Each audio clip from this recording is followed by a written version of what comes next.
Hey, welcome to college football. My name is Jesse. Before you jump into that video, make sure you visit coolladman100x.com to get custom ebooks and other things that's available on the website. Link will be in the description below.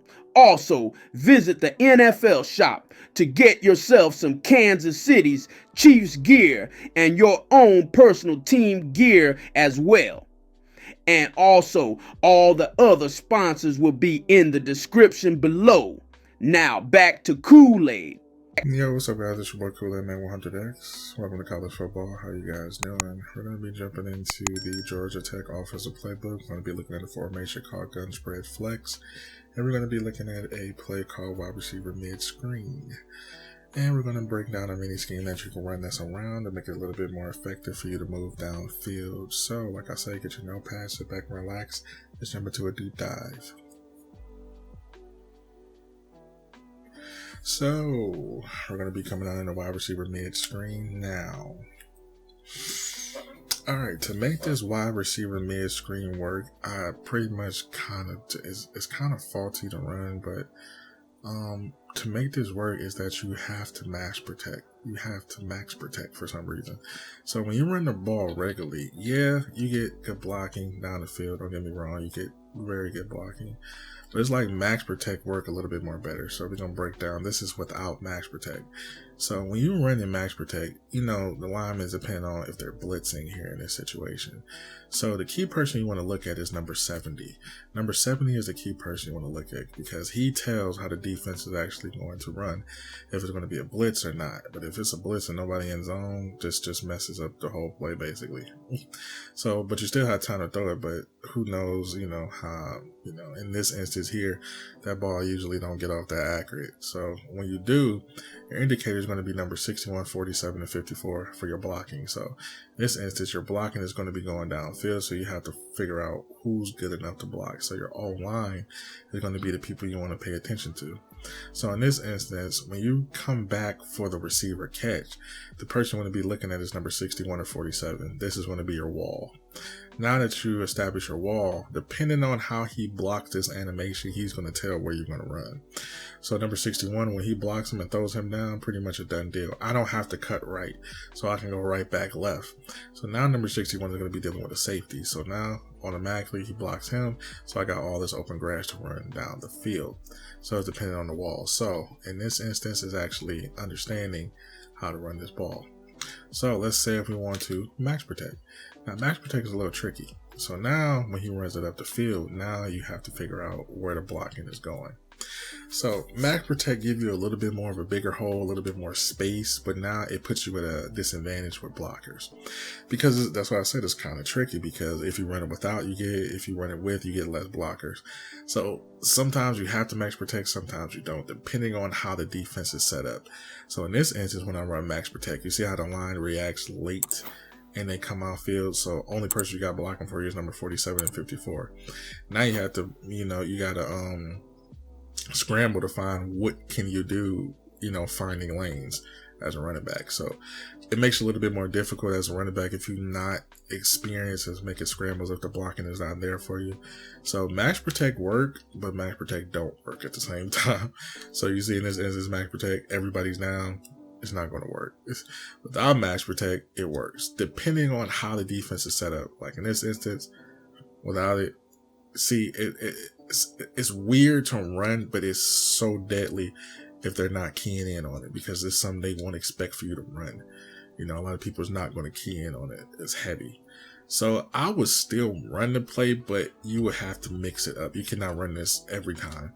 But if you do, and you get the blocking, then you can stop, basically. So in this instance, we got quick slants, inside cross, inside speed option, basically. They're going to be your two main running plays here to actually just beast down the field. So quick slants, everybody know, but what I like to do different from my quick slants is a little bit different. So what I like to do here is put zig and zig. So it'll be set up just like this. The reason why I say this is deadly by itself, because this opens up so much stuff down the field. And for the slants, you can do whatever you want basically with these slants. What I like to do here is just put either one on a drag if you want to. Basically, either one, and just switch it up as you go. So when the zig doesn't work, you got the drag underneath. This either or. And if they key on that player, just switch the play up. So when you go back to it, do the same identical setup, nothing changed. Basically, you do the same identical setup, bam, bam, and you put him here. Same identical setup. That's all. When they keyed on it, bam. If they don't, you get that nice little catch there to get you a nice couple yards. That's all you want to do. Then you can actually just run the regular slant regularly, basically, for 2 slants. So let's say if you want to just run it regularly, you can just put them both in zig routes. Same identical thing. You know, they key in on it. Just open up the field a little bit more. Got one-on-one with the safety, and you can just run it downfield. That's how you run a click slant, basically. It's a little bit different. So inside cross. Now, this is a little bit difficult. So you got the 2 drag check down that you want to do. No problem with that. You're cool. But I like to put him a circle in a post route. That's what I like to do. Just put him in a post route. That's all. Then overall, you can, and you got your running back wide open that you can check down to and go up the field for the inside cross. Once again, for the inside cross, all you want to do is just put him in a post. Because I feel as though that route takes too long to develop. I just like him to hit automatically off that route. So yeah. But once he hits it, you know, he's going to be right there in the middle of the field, basically. That's all. It's not that hard. So for the inside cross, once again, all you want to do is put a circle in the cross. That's all. Put a circle, cross, and you're good. And just wait for your check down. If they send a heat, you can, you know, throw across the field and all that other stuff. So one more time for the inside zone. I mean, inside cross, not inside zone. Per circle in a post. And just hit your check down in case they send a heat or not. So running back open, so he coming down. So I got him, I can hit. And just, you know, utilize the field a little bit more. I love one-on-one because I can break them. So, inside zone, the speed option. Now, this is kind of cool because this is an inside zone mixed with a draw. A lot of people don't know. This is a unique inside zone because it's like a draw and an inside zone at the same time. So, if you play it right, it's very good to run. So max protection here in this instance is kind of nasty because it opens up so much down the field. I just feel as though the handoff is a little lackluster, which is I don't understand because the handoff can be so much faster. But you know, you get very good blocking.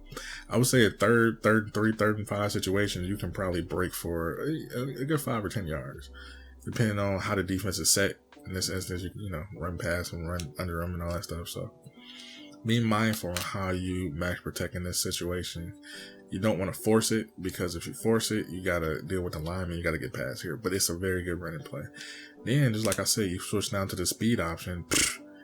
It's going to open up that inside zone. So when you come down to the speed option and they pay attention to it, you can, you know, run that play as much as you want when they're not keying in on it. So speed option mixed in with this play is deadly because the speed option is cool because you run it to the right side of the field. If they come into it, opens up the middle of the field, you can definitely do a lot of things too with this speed option.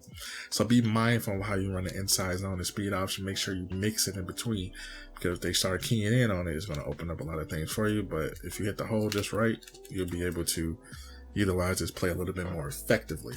Then come back down to the speed option and go back to the pass plays very easily. So when you come back to the speed option, they key in on it, bam, you automatically got you a nice couple yards to run to the sideline and take. Then when you come back to the play, if you run a hurry up, come back to the wide receiver screen, hit them easily. Now they, you know, they got to be honest of that play all over again, basically. So I hope you enjoyed this breakdown. I'm going to catch you guys in the next video.